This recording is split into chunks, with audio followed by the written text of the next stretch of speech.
주한 호주 대사관의 소셜미디어에 올라온 영상입니다. 지난 9월 호주 시드니에서 한국군이 참가한 가운데 실시된 연합훈련을 소개합니다. 그런데 이 영상에 등장하는 호주 해군 장교가 양국 간 협력을 강조하며 이런 말을 합니다. 저는 1994년도 한국 해군에서 항해장교로 복무를 하였습니다. 비슷한 사례는 또 있습니다.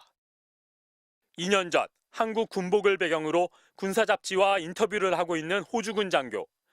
과거 한국 육군 장교로 레바논 평화유지군, 한미연합사 등에서 20년 가까이 복무했다고 소개합니다. 호주군으로의 이직을 택하게 된 계기는 최전방 근무 당시의 업무 환경.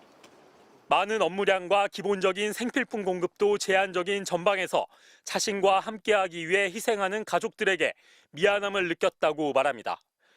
한 단계 계급을 낮춰 호주군으로 옮겼지만 일과 삶의 균형, 워라밸이 나아졌다는 게 가장 큰 차이라며 만족감을 드러냅니다. 올해도 육군 대대 지휘관급 장교가 전역 후 곧바로 호주군에 입대했습니다.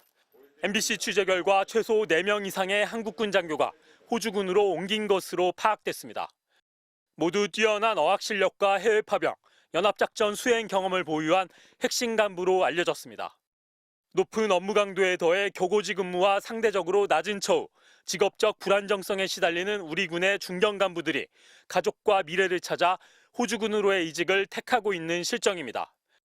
애들 이제 학권 관련한 그런 것도 있고 가족도 본인의 직업 때문에 이제 옮겨야 되는 거기 때문에 부담이 서로 되는 거죠. 문제는 이런 일이 더 많아질 수 있다는 겁니다. 호주 정부는 오는 2040년까지 모두 10만 명의 군 출신 외국인을 호주군으로 받아들인다는 계획입니다. 최근엔 방한한 호주군 고위 관계자들이 직접 한국군 간부들에게 이직을 권유하기도 한 것으로 알려졌습니다.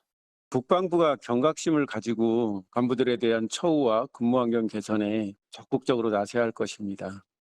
우리 군의 허리가 흔들리는 상황인데도 국방부는 현황 파악은커녕 전역 후 외국군에 입대하는 걸 막을 방법이 없단 말만 하며 손을 놓고 있습니다. MBC 뉴스 이덕영입니다. 지난 2019년 임관한 대위 김모 씨는 지난해 말 조기 전역을 신청했습니다. 사관학교 출신에 자부심과 명예로 버티는데도 한계가 왔기 때문입니다. 자정 넘어서 퇴근하는 것은 당연하고 선배 장교들도 저렇게 힘들게 사는데 내가 이렇게 지금 힘든 거 버텨도 미래에 더 힘들 거면은 이게 과연 여기에 남아있는 게 맞나.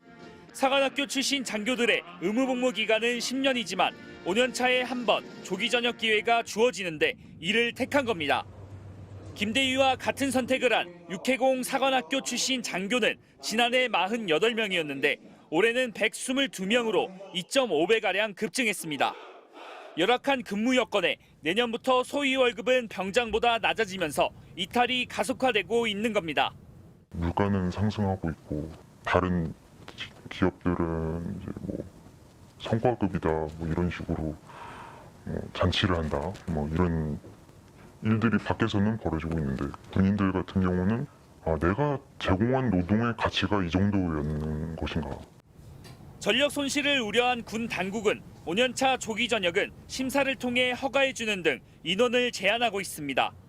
그런데 최근 이 심사에서 탈락한 장교 2명이 조기 전역을 허락해달라는 행정소송과 함께 의무복무를 규정한 군 인사법이 위헌이라는 위헌법률 심판제청까지 신청한 걸로 확인됐습니다. 장교로서의 소명, 그 소명을 펼치기에 이 군이 현실적으로 많이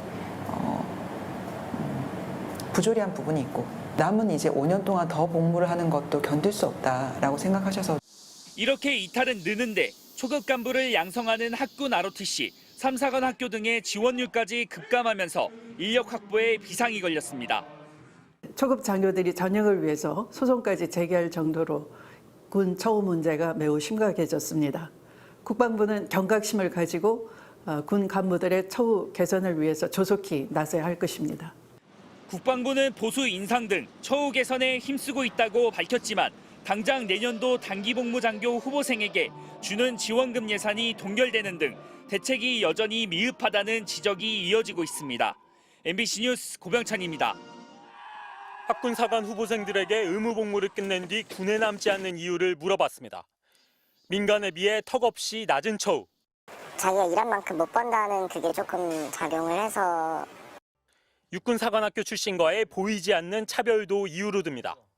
학군 출신이라는 좀 낙인도 아직까지는 조금 남아있다고는 하더라고요. 초급 간부 부족 문제로 골머리를 앓던 국방부는 지난해 11월 비육사 출신 장교들의 장기 복무 기회를 획기적으로 늘리겠다고 발표했습니다. 의무 복무 기간을 마치고 장기 복무를 하려면 심사를 거쳐 선발돼야 하는데 평균 30%가 안 되는 이 비율을 80%까지 늘리겠다는 겁니다. 하지만 대책과 정반대로 장기 복무 선발률은 올해 오히려 낮아진 것으로 드러났습니다. 지난 2019년 출신에 따라 27%에서 48% 수준이었던 장기 복무 선발률은 올해 10%에서 28%로 뚝 떨어졌습니다. 육군은 올해 선발된 장교들은 대책 발표 전 장기 복무를 신청했기 때문이라고 해명했지만 최종 선발 결정은 올해 이뤄졌기 때문에 설득력이 없다는 지적입니다. 바늘구멍을 뚫고 장기 복무 장교로 선발돼도 미래에 대한 희망이 보이지 않기는 마찬가지입니다. 전체 장교 중 육사 출신은 14%. 그런데 지난해 대령에서 장성으로 진급한 육군 장교 17은 육사 출신이었습니다. 준장에서 소장으로 진급할 때는 이 비율이 85%로 치솟습니다. 육사 출신이 아니면 장성으로 진급하는 게 말 그대로 하늘의 별 따기인 셈입니다. 국방부는 초급 간부 부족 문제 해결을 위해 군 인력 구조에 대한 종합적인 대책을 수립하고 비육사 출신에 대한 차별을 시정하는 조치를 시급히 마련해야 합니다. 병장 월급 200만 원 여파로 인한 초급 간부 부족과 장기 복무 장교 감소의 악순환 속에 올해 장기 복무를 신청한 비육사 출신 장교는 2천여 명으로 3년 전보다 절반 넘게 감소했습니다. MBC 뉴스 이덕영입니다.